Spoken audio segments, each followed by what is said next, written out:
मैं हमेशा सबकी मदद करता हूँ, या ये कहूँ कि लोग हमेशा मेरा फायदा उठाते हैं। पहली बात तो आप अहंकार के बैठे हो कि मैं सबकी मदद करता हूँ। तुम में है क्या जो तुम मदद कर सकते हो? क्या है तुम में मदद कर सकते हो? न तुम्हारे में बुद्धि है, न बल है, न इतने बड़े धनी हो, कुबेर का खजाना तो है नहीं, और बुद्धिमान ब्रह्मा वाली बुद्धि तो है नहीं।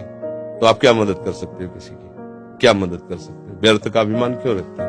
भगवान कृपा करके यदि किसी को एक लोटा पानी तुमसे पिलवा रहे हैं तो इस बात को ऐसे क्यों नहीं देखते हो कि भगवान कृपा करके इन रूपों में मेरी सेवा स्वीकार कर रहे हैं, मैं मदद। इसीलिए तो तुम्हें क्रोध आ रहा है, क्योंकि कामा संजायते क्रोधा, क्रोधा स्मृति विभ्रमा, स्मृति भ्रंशात बुद्धिनाशो, बुद्धिनाशात प्रणश्यति। तुम ये कामना किए बैठे हो कि मैं दूसरों की सेवा करता हूं और दूसरे मेरी बात नहीं मानते, ये सेवा नहीं हुई।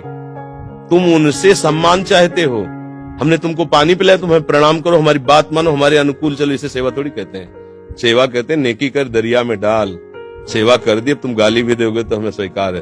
तुमने जल पी लिया, आनंद से तुम मस्त रहो, हमें गाली दोगे कोई परेशानी नहीं। इसे कहते हैं सेवा। सेवा करके सामने वाले को झुकाने की बात आना, उसे सेवा नहीं कहते। पहली बात, गलत हो आप, तभी आपके अंदर क्रोध आता है। यदि आप गलत नहीं होगे तो आपके अंदर क्रोध नहीं आएगा। कामा संजायते क्रोधा, कामना है तभी क्रोध का प्रादुर्भाव होता है। क्या कामना है? कि हमने तुम्हारा सहयोग किया, हमने तुम्हारा हित किया और तुम हमारा बुरा करते हो तो क्रोध आ जाएगा। अगर तुम हित कर रहे हो तो तुम्हारा बुरा कौन कर सकता है त्रिभुवन में? किसी की ताकत नहीं। हमारा कर्म ही बुरा हमारे सामने आता है। जैसे हम अभी वर्तमान में वो पाप नहीं किए जिसमें हमारे ऊपर ब्लेम लगाया गया है। इस समय तुम बिल्कुल निर्दोष हो, लेकिन वो दोष जो तुमने गुप्त रूप से किया तुम्हें बख्शेगा नहीं। तुम लाख जगह रो, लाख जगह तुम प्रार्थना करो, वो तुम्हें दंड दे के रहेगा। कर्म बड़ा बलवान होता है। तो पहली बात तो ये छोड़ो कि आप किसी का हित करते हो। बात ये सोचो कि भगवान कृपा करके हमसे हित करा रहे हैं, और किसका? वही इन रूपों में आ रहे हैं। आप उनको मनुष्य समझकर, अपने को बड़ा समझकर, फिर दोष हो जाएगा। शास्त्र की बात मानो। भगवान कह रहे हैं मैत्रः करुण एव च, लेकिन निर्ममो निरहंकारा।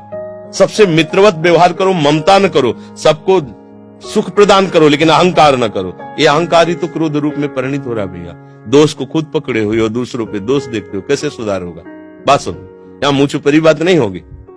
तस्मात् शास्त्रम प्रमाणम ते कार्याकार्यो व्यवस्थित हो। सही बात सुनने के लिए भी छाती में बल चाहिए। बोलने की तो बात जाने दो, सही बात सुनने के लिए हमारे अंदर बल चाहिए। अगर तुम इस बात को सुन लियो, समझ गए, तो तुम गृहस्थ में रहते हुए भी महाशक्तिशाली बन सकते हो।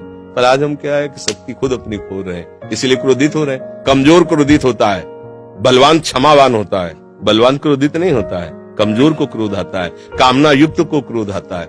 हम दूसरे का हित कर रहे हैं, ये अहंकार है।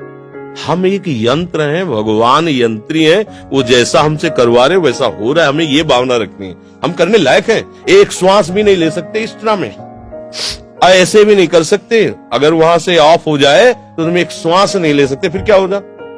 एक कदम नहीं चल सकते, फिर क्या होगा? तो बात समझिए, आपसे जो करवाया जा रहा है वो प्रभु श्री हरि कर रहे हैं। इसी भाव से जब हम चलेंगे तो हमारे कभी गुस्सा नहीं आएगा, कभी गुस्सा नहीं आएगा। आप समझ पा रहे हैं?